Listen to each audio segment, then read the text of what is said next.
Today's episode is sponsored by my friends at Republic Boot Company in Houston, Texas. Republic Boot Company specializes in handmade custom cowboy boots. They've built boots for folks like Gary P. Nunn, Robert Earl Keene, and Tom Russell. You can check them out by going by their shop in Houston or online at republicbootcompany.com. Be sure and tell them you were sent by Cowboy Crossroads. I'd like to start today's show with a poem by the classic New Mexico poet S. Omer Barker. This poem is entitled Brewin' Wooin', and it's from Barker's 1954 book of poems, Songs of the Saddlemen. In that book's dedication, Barker wrote these words: I hereby brand and deliver this gather of cowboy poems to all true Western cowfolks. Today's guest would sure count among those folks that Barker had in mind. Here's Brewin' Wooin' by S. Omer Barker. The track of the bear that killed Carson's pig? Well, it wasn't so small and it wasn't so big, but what when this cowboy come riding past, he claimed he'd go get him and go get him fast. The dogs took his trail, the Nestor gal said, but Paul couldn't make it, he's down sick in bed. We'd be mighty glad if you'd foller the dogs and shoot that old bear 'fore he gets all our hogs. Well, ma'am, said the cowboy with a gleam in his eye, to please the fair maid, there ain't much I won't try, for I'm Bill McGinnis, a buckaroo which kills panthers bare-handed and bears with a switch. So if this pig killer ain't handy to shoot, I'll grab me a tail holt and pop off his snoot. And so spizzered up by the Nestor gal's smile, Bill rode up the canyon not more than a mile, and there found the Nestor's dogs a bellerin' brave, a bayin' that bear in a little old cave. Well, to get to the opening up there in the rocks, Bill had to shuck boots and climb in his socks.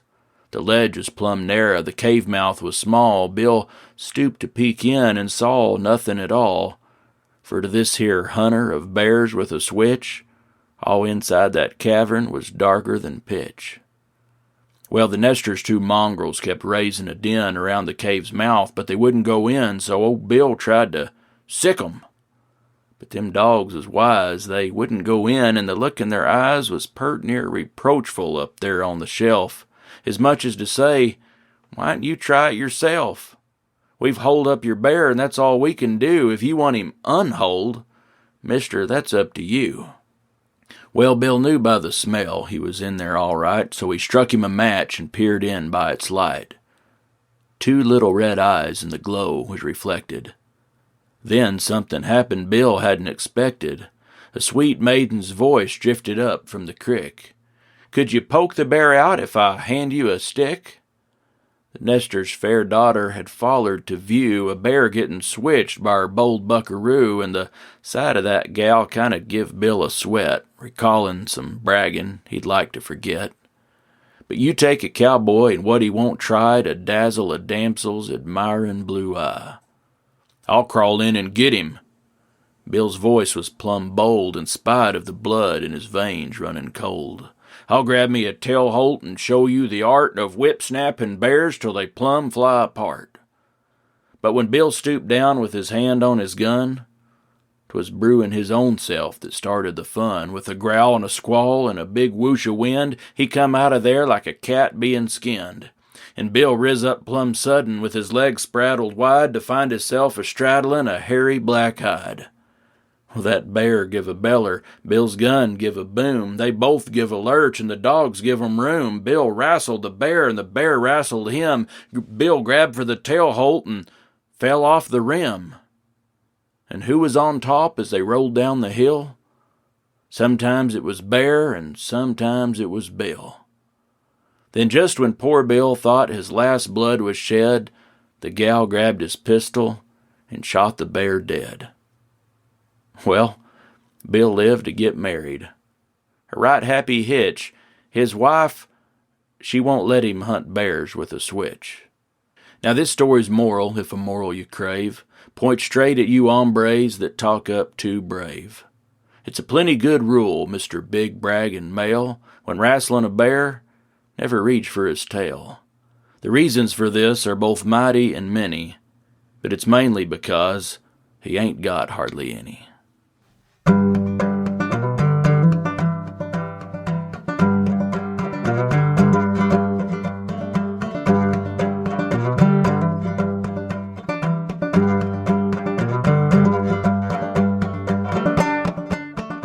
Howdy folks, this is Andy Hedges, and you're listening to Cowboy Crossroads. On each episode, I interview a different guest and ask them to share stories and discuss music, poetry, and culture from the working cowboy West and beyond.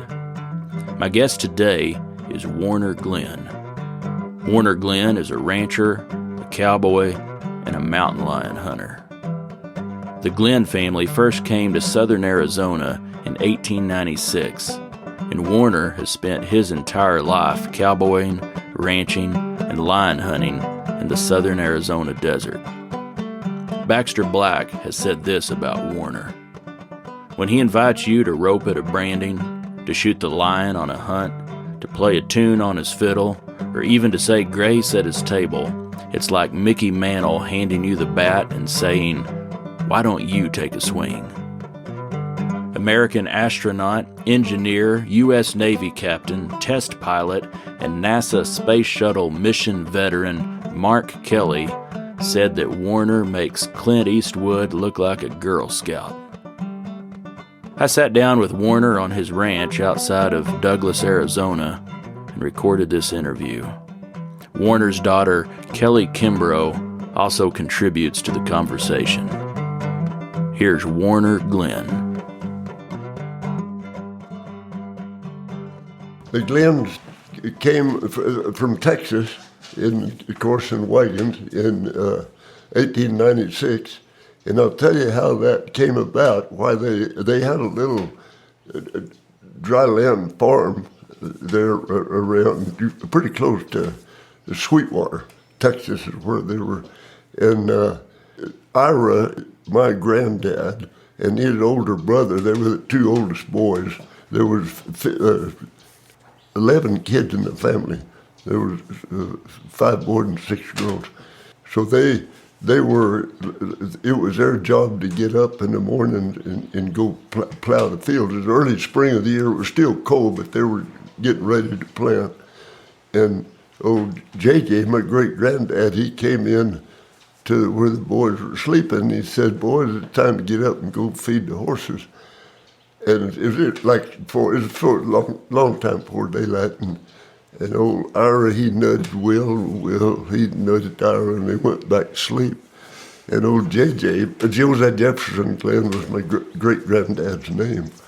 And so he went out, and at that time they had barrels that held water under the eaves to catch any drain from dew or rainfall or whatever.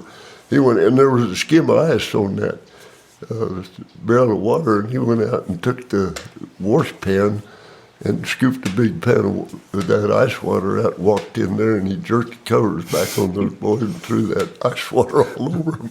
And Ira and Will went to feed the horses. And and Ira tells us a story, as soon as they got through feeding, they were going to go, then they'd usually go back and eat breakfast. And Will went saddling one of those horses, and it was a plow horse. He went and saddled in this plow horse. Ira said, "Will, what are you doing?" He said, I'm running away from home. He said, "I've had enough of this outfit." And he left. He saddled up and left and rode. And they didn't hear a word from him for about 4 months. And then they got a wire from him from Wilcox, Arizona. There were telegraphs at Wilcox.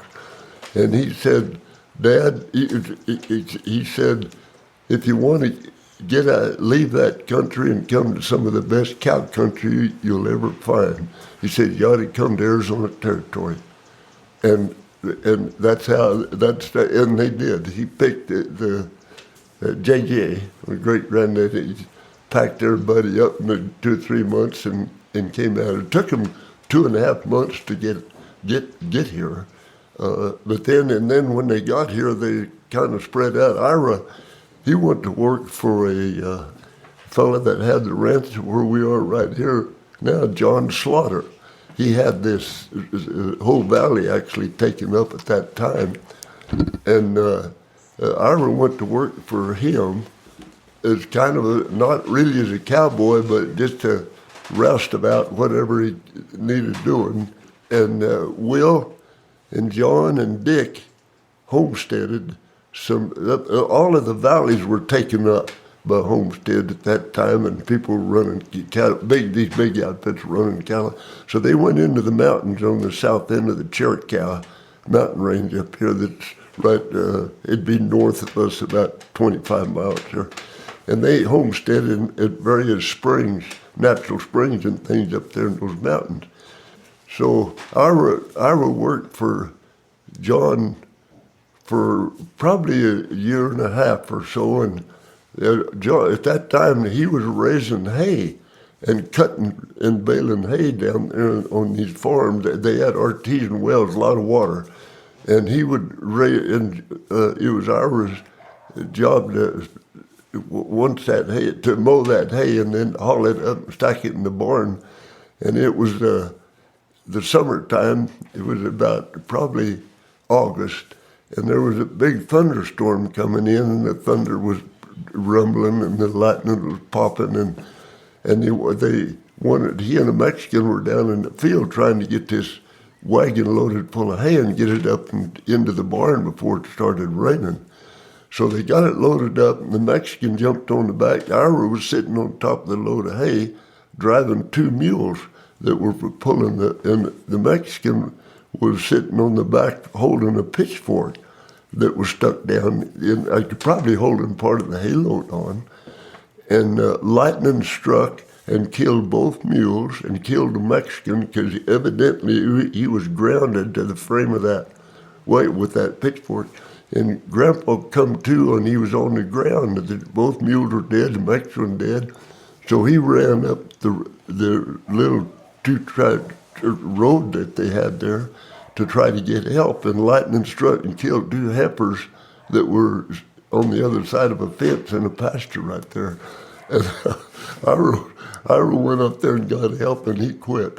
He said, I'm not going to hang around this outfit. He said, this is the worst place when it's storming that I've ever seen in my life. It scared the heck out of him. So he went to town for a little while. He got a job in Douglas there delivering groceries. And that didn't go over too good. So he decided, and JJ said, Ira, you ought to go. JJ had homesteaded right in the middle of some of that country and what they named that country High Lonesome Canyon, and his was the original High Lonesome homestead right there in that canyon. And he told Ira, he said, Ira, you ought to come up here and homestead and start running cattle. So he did. He went up and homesteaded the Hunt Canyon over there in Hunt Canyon. And then in a few years, they got a herd of cattle together. They were all kind of working together. In a few years, Ira bought John out, and Will, he bought Dick and one of the other brothers and one of the sisters out. So they all were after by about and when they homesteaded, so they were here quite a few years before they homesteaded in 1907. So that's when the homestead were registered. Before that, they were just using that country, up there because nobody else was. Once they bought those other brothers and this one sister and her husband out, the only ones that were left were Will Glenn, and he actually bought JJ's, Josiah Jefferson's, my great-granddad, and he went over there in the Hunt and lived with Ira. When my dad was born in 1912, and at that time, my great-granddad was living there on that ranch with Ira at that time. So he knew JJ pretty well, but he was raised there on that ranch. And then I was born. My dad, Marvin, he married, after high school, he was quite a football and track star in high school. Those boys, he and his brother Bill, went to town to school, and they were about in the 7th grade. Of course, they'd stay in there most of the school year, but it'd go to the ranch in the summer. And he was quite a track and football star, Douglas, actually. He made all-state football and track both. He was one of the first ones that, he was first one in Douglas, I think, that ran the 100-yard dash in 10 flat.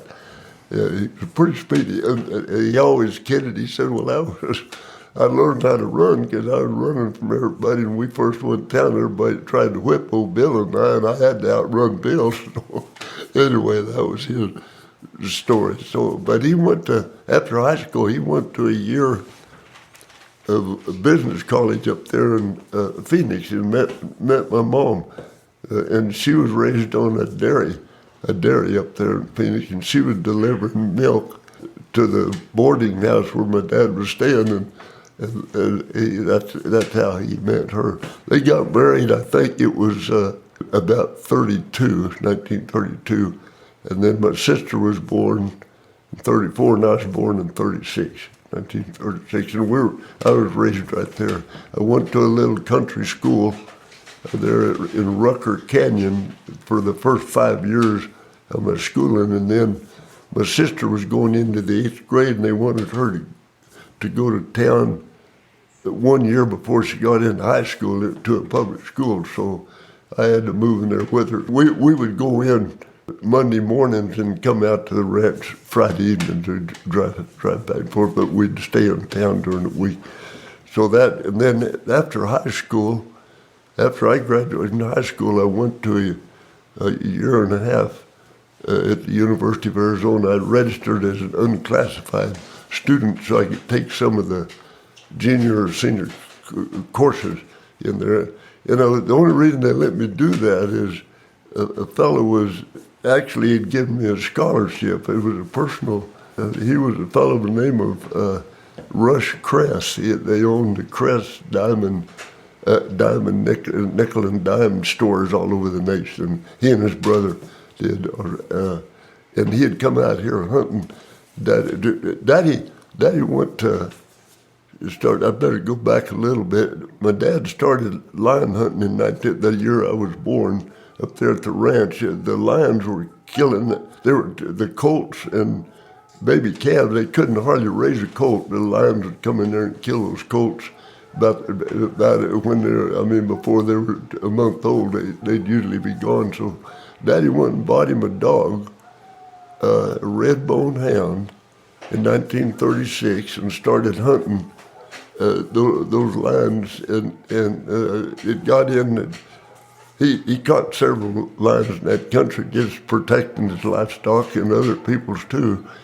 And then in 1948, he started paying clients to help pay for dog feed and help bring more income to the ranch too. Because the ranches we have are small ranches. At that time, he ran about 200 head of mother cows up there on that place, so they needed some extra income. So he started paying guests, getting client hunters.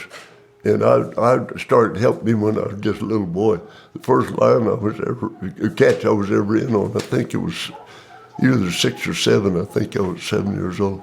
Anyways, I helped him hunt, and then when he started guiding, I helped guide those hunts. So that's the reason that I brought that up is this Rush Kress was one of our hunting clients. And he took a liking to me, and he told me when he said, Warner, I was about ready to graduate from high school. He said, if you want to go to college, he said, I'll pay all 4 years of your college education anywhere you want to go. Of course, I wanted to get back to lion hunting and cowboying. I didn't, but that's why they let me. He had donated a $40,000 art exhibit to the University of Arizona. So the president at that time it was Mr. Harville, president of the University of Arizona, said you let Warner Glenn take any courses he wants to take. So that's the reason I could take those. I didn't have to take all the prerequisites going to it. And it was a good experience. I was glad I went. I hated it at the time, but I was glad I did. I took some good courses and got out of there. And then Daddy and I went hunting during the winter months, about 5 of the winter months from, well, actually December, January, February, March, and April. We would be line hunt most of the time, guiding clients. And then the rest of the time we'd be taking care of the cattle on the ranch. In 1958, they were just about ready to draft me. And so I joined the National Guard and took that 6 months active duty training at Fort Ord, California. And for 6 months, and then I got out of that and got into the reserves. It was hard for me to make those reserve meetings because we were always out in camp somewhere hunting or doing something. So I got put into what they call a control group for this area, the southwestern part of the state here. And about that time, the Berlin crisis came up, and they activated the 32nd Infantry Division.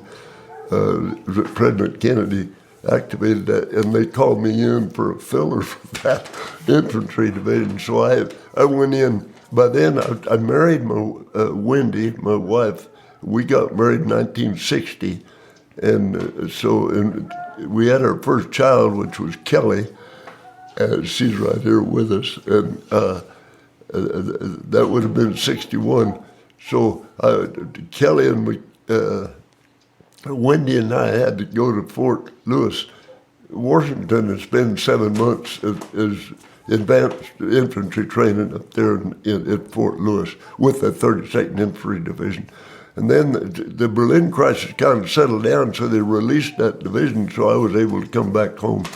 And then I went to work with my dad there at the ranch. And then just before we had gone, when I got the word I was going to have to go on, we had just decided to buy this ranch where we're sitting right now. We call it the Malpai Ranch. It was part of the old John Slaughter Ranch.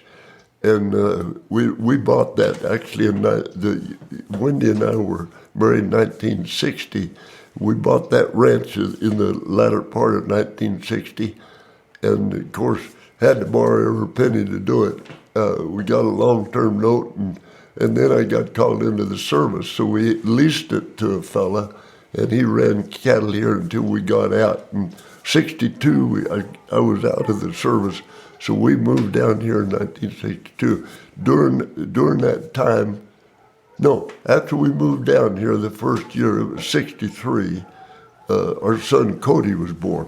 So, and that's 2 children we have, Kelly and the daughter and Cody. And we've been here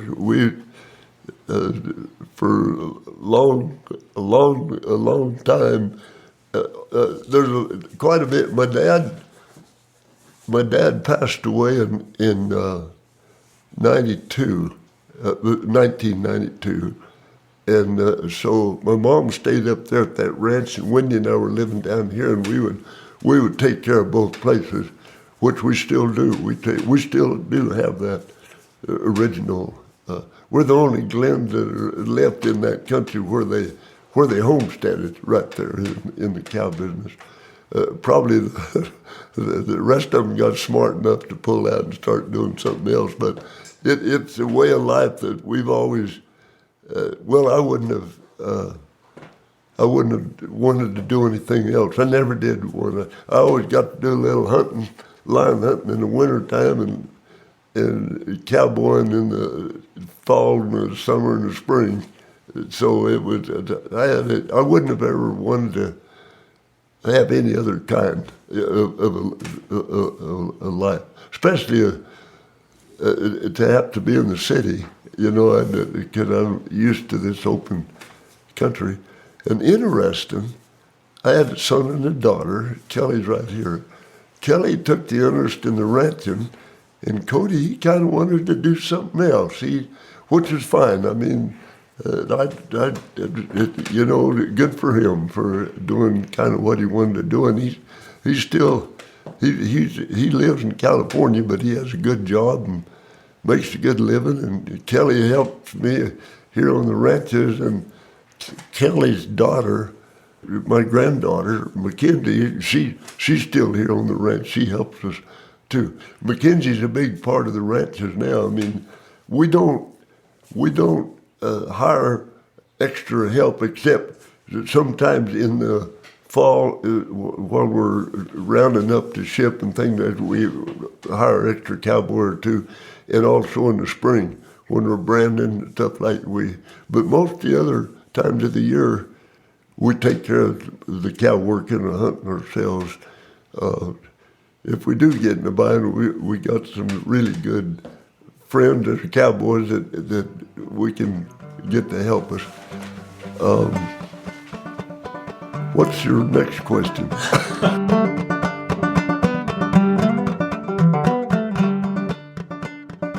Daddy had a brother, Bill. This is up at the ranch, and this probably took place when they were teens, probably in the summertime, probably when they were juniors, seniors in high school. That time period would have been in the early 20s. That type. They were cowboying over in a big pasture we called Bruno, and they were trying to get some wild cattle out of there. They had jumped this. I think it was about a 2-year-old heifer horn cattle, but it didn't have a brand on. I mean, it was a wild son of a gun, and they were trying to catch that heifer and brand her. So both of them took after her, and of course this is a steep old mountain country, a lot of brush, and you couldn't hardly throw a loop unless you just got.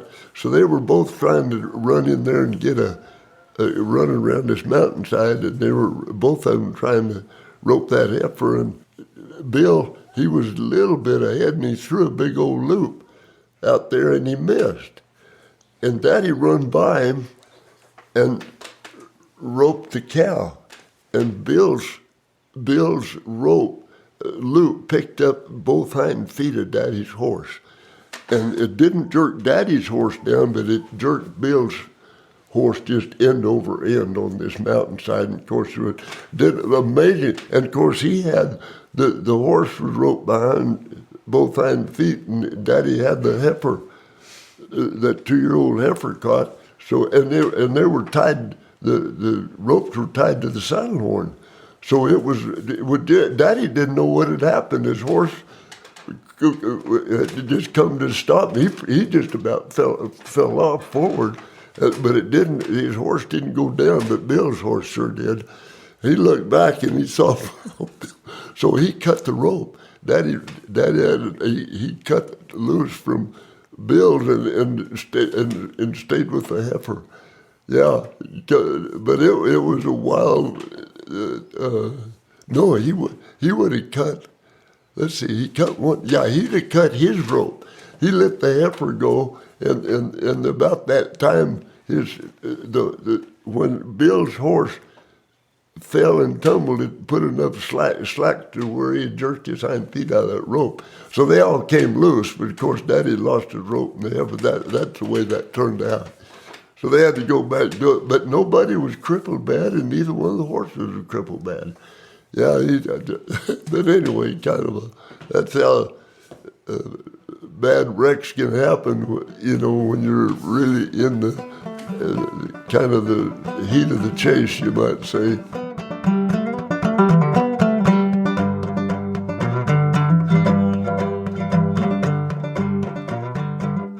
Warner Glenn first started hunting lions with his father, Marvin Glenn, in 1942 when he was 6 years old. He's become legendary for his skills as a hunter and tracker, and his daughter, Kelly Kimbro, has followed in his footsteps.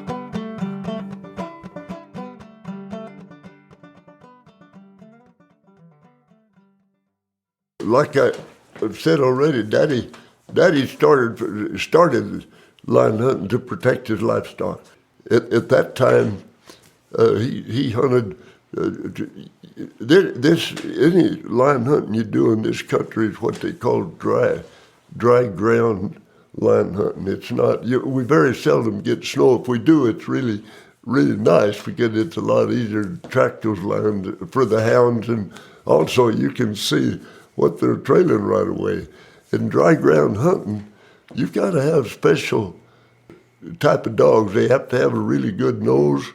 They have to be tougher in a boot. Their feet this is a rocky type of country terrain that you're going through that's not only in the mountains, well, anywhere that you hunt in this country, it's a bed of rocks and cactus everywhere. I mean, it just takes a special tough type of hound, and also it takes a special type of steed that you're riding, either whether it's a horse or a mule. A lot of the hunters nowadays, not a lot of them, but a few of them still use horses that they raise in the mountains. And Daddy and I used to at the time when Daddy first started. We raised all our horses up there on that mountain ranch. So they were born and raised in that steep, rocky country, and they could get around as good as a mule, I mean, in the mountains. But you about probably the 60s, we started riding mules more. And I tell you, mules, what we found, when you get it, number one, you've got to have a good, gentle mule and a tough son of a gun, and a willing mule. And they're hard to find, believe it or not. It's hard. You just can't go out and buy one like that. You've got to more or less take them and teach them that yourself. Or somebody else has. You might buy one from somebody that is good. But dry ground line hunting, the reason we do it, even to this day, is protecting our livestock. Now, in the early 40s, maybe the late 30s, Arizona started paying a bounty on lions. And I believe it was, or even in the 20s, they'd pay a certain amount of bounty. I don't know what it was. In the 30s and 40s, it was $50 a lion. So at that time, $50 was quite a bit. So there was quite a few guys that were hunting a few lions, and quite a few were trapping lions, not only to cut down on the predators that were preying on livestock, but to make a little extra money. And then in it went up to $75 a head bounty on those lions in the 60s sometime, I believe it was. And then in 1970, I think it was 72, the Arizona state made a game animal out of the mountain lion, and they took the bounty off. And this was just for game management purposes. They figured there were probably a little too many lions. They didn't want it. You don't want to kill off a species like a lion, because you need a certain number of those predators in there to control your prey base. I mean, but if they get too numerous, your natural prey base, which here in Arizona for lions would be javelina and mule deer and coos deer, and a lot of small varmints too. But if those numbers get way down, that's when they go to killing livestock. And usually if your natural prey base is abundant enough to satisfy their appetites, if they can find that natural food, you're pretty good. So that's what the Game and Fish Department, they have a pretty tough job to do, really, to keep your game management with those numbers, because we have the hunters, the deer hunters or javelina hunters that want to be able to go out and hunt with a rifle too, So it's kind of that's the main. But the reason we usually do, and Kelly and I still do it. Now Kelly, after my dad died, she hunted with us quite a bit before my dad died, but she started hunting with us well in the 80s, and then now her and I are the ones that do it. Mackenzie goes with us if she has to, but she'd just soon be doing something else, I think, than lion hunting. But Kelly is like we'd just soon be lion hunting as we could cowboy. It's a tough deal because you don't catch many. You do a lot of trailing through this rough country, but a lot of times you'll trail a lion 10 or 12 miles or even further and never even get it jumped. It gets dark, you're riding back to camp or back to your truck and trailer in the dark. It's tough. That's why not too many people do it, I think. They're a little smarter, but anyway, it gets in your system, and it's just something you like to do. I tell you, in this country, we have a lot of trees in our mountains. This is desert Southwest, but some of our big mountain ranges have a lot of timber and trees where you can tree a line. A lot of the hunting we do in lower elevation countries, a lot of rocky rims and bluffs, cliff-type terrain.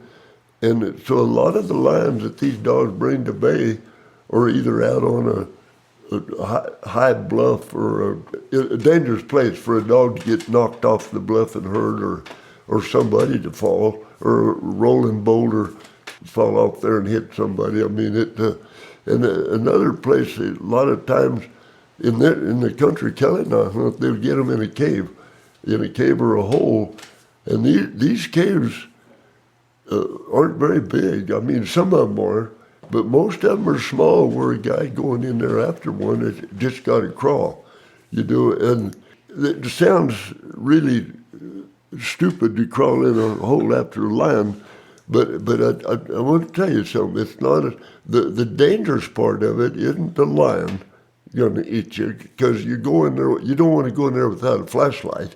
You have to get all your dogs out, and then you go in there with that flashlight and shine it and keep that thing in that lion's eyes, and you go ahead and put him down.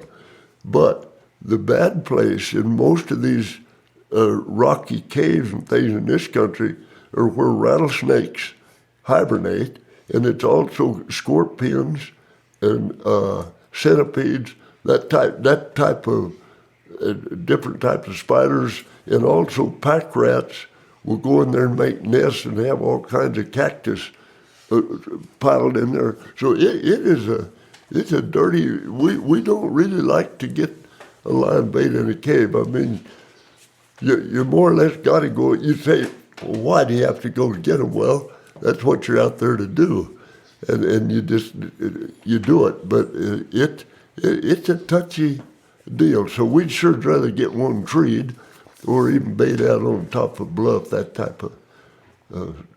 And then there's not any big deal on shooting and killing the lion, because you're usually close.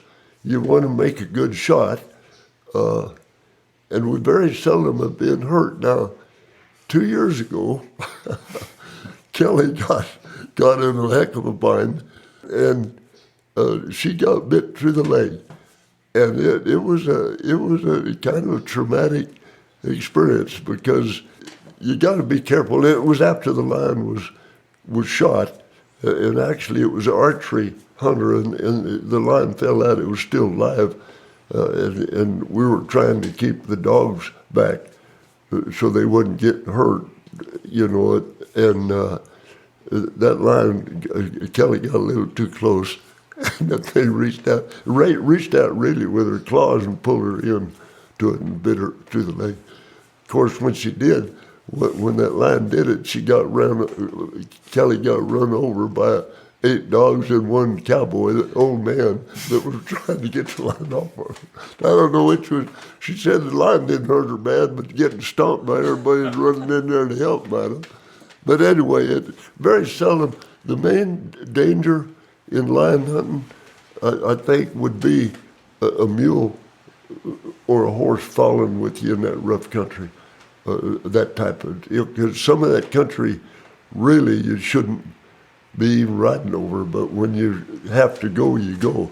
Now, if it gets too bad, we get off and lead. We do, but sometimes you don't do that. When you look, hindsight's always good if you take a big spill.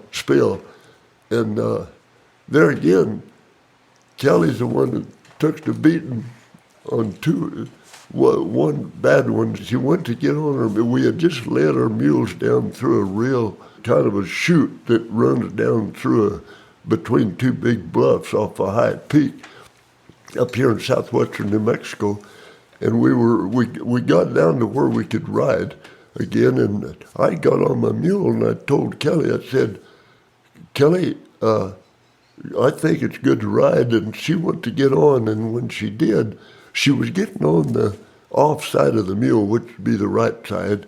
It was on a steep mountainside, and a boulder came loose and rolled down and hit the mule on the hind leg, and that mule jumped forward, and Kelly had a hold of the horn, but she couldn't get on. Her momentum was wrong. The mule started running off this steep mountain, and Kelly had a hold of the horn, and the mule stepped on one of her legs with his hind foot and broke that leg bad. Broke it right about between the knee and the ankle, really bad. And of course, she came loose when she came loose when he stepped on her leg. But we had another couple with us, Rick and Heather Knight. They're from Colorado. They were with us that day, and so Rick stayed with. We splintered her leg.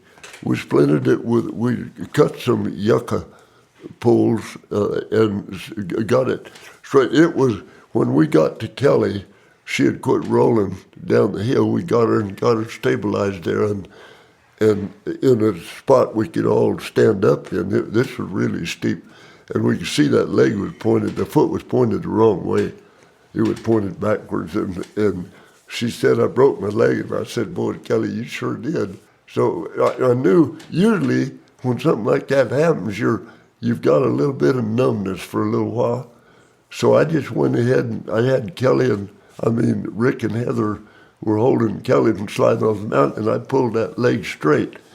I pulled it out straight and put the foot pointing the right way, and then Heather held it that way. When I went and cut about 20-inch lengths of yucca stalk right there, and we had some electrical tape in my saddlebags, and we splintered it with those stalks and wrapped it with that electrical tape, and then put a blanket over the saddle. We got saddle blankets off for actually Kelly's mule, and later on there, and Rick stayed with her.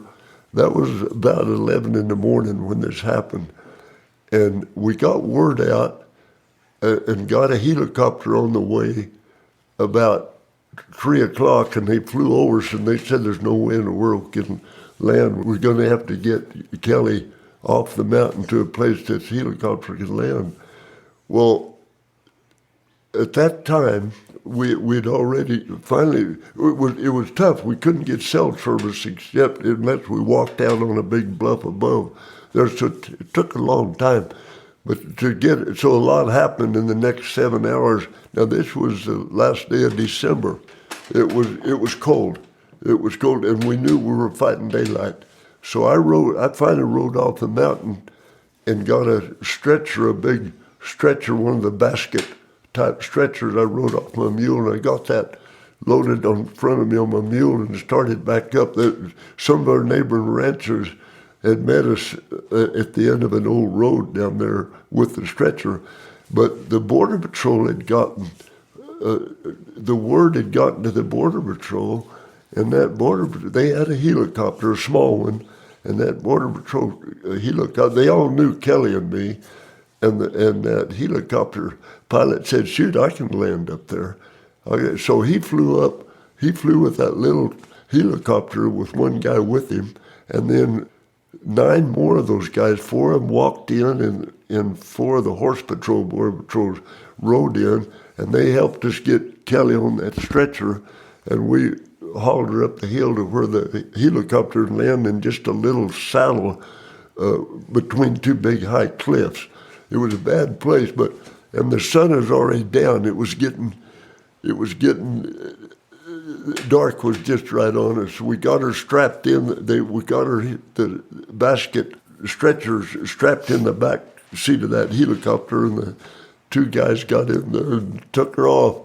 And then they flew her down to Animas Mountain, which was little town there. It was about 9 miles, and the big helicopter, the rescue helicopter, was there, and she was transported to that, and they took her right to Tucson.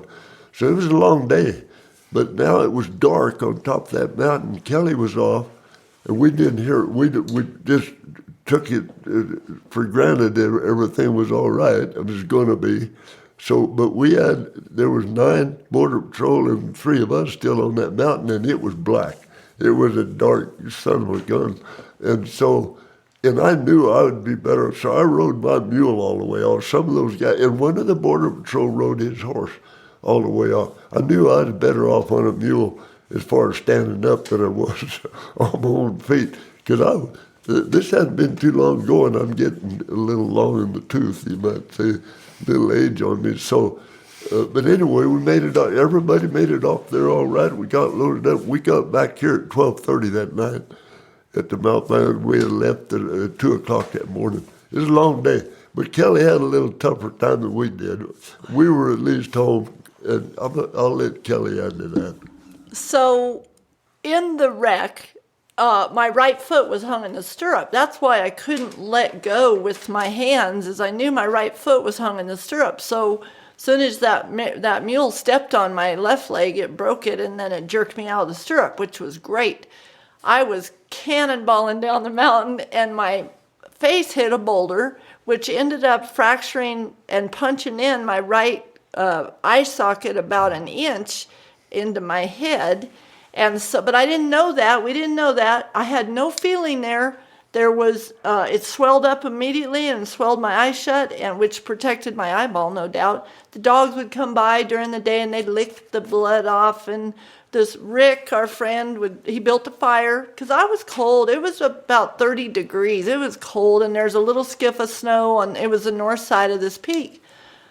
When Warner, after I stopped rolling, like he said, man, he slid in there like sliding into home base and looked at my leg and just went after I had realized I broke my leg because in the tumbling down the hill, my leg went by me facing the wrong direction.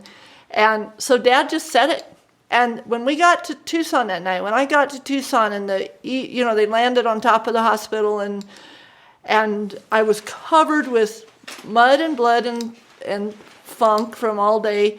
And the doctor looked at me and he looked at the x-rays and he said, "Who said this?" And I said, "Well, my dad, he's 80 years old." So it was 4 years ago that this wreck happened. Mm-hmm. And he said, "Well, he set every bone." There were 7 breaks within 1/16 of an inch of perfection. Yeah, it was amazing. And Dad said, he said it felt like a bag of bones and flipped it around till it felt firm. And it was a perfect, one little bone went missing in there and is still in my leg, but somewhere else. But they went in the next morning. They fixed my leg that night. And the next morning, they went in to my face in several different places, and they put a balloon in there and popped my eye socket back out. And then they put a hammock under my eye that dissolved in 3 months, and everything healed. It's amazing. So she's taking a little beating on this live. So, and I didn't even break a nail before that. It was like the first 50 years or 54 years of my life where I just was lucky, I guess.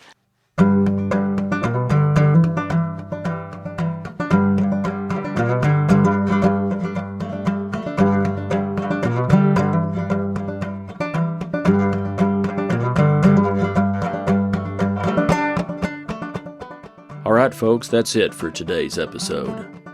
I'll pick up where I left off with Warner and Kelly on the next episode of Cowboy Crossroads. I'd like to thank Warner Glenn and Kelly Kimbro for taking the time to visit with me.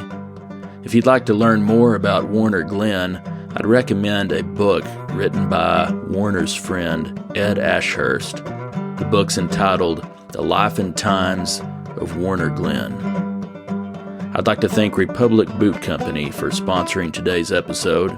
You can find out more about Republic Boot Company at republicbootcompany.com. You can find out more about me and this show at andyhedges.com. If you're enjoying the show and would like to help me keep it going, you can make a donation on the website, or you can become a patron of Cowboy Crossroads at patreon.com/Cowboy Crossroads. That's patreon.com/Cowboy anchor.fm/Cowboy Crossroads. Or you could leave a review on the iTunes store or simply tell a friend to listen to the show. If you'd like to contact me with a question or a comment or a story, I'd love to hear from you. Send an email to andy@andyhedges.com. Thank you for listening to Cowboy Crossroads.